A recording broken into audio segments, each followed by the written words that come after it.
सुनो जाना, एक आखिरी मुलाकात किसी म्यूज़ियम में रखेंगे। जानती हो क्यों?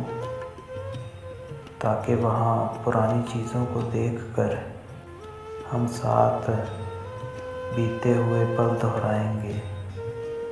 उन पुरानी और नायाब अशिया को देखकर अपनी तमाम पुरानी बातों को याद करेंगे।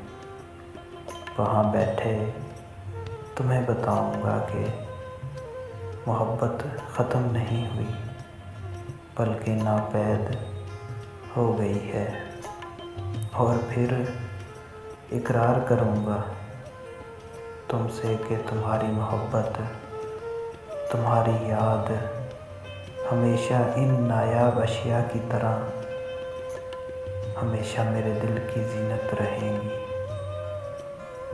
सुनो जाना, एक आखिरी मुलाकात किसी म्यूज़ियम में रखेंगे।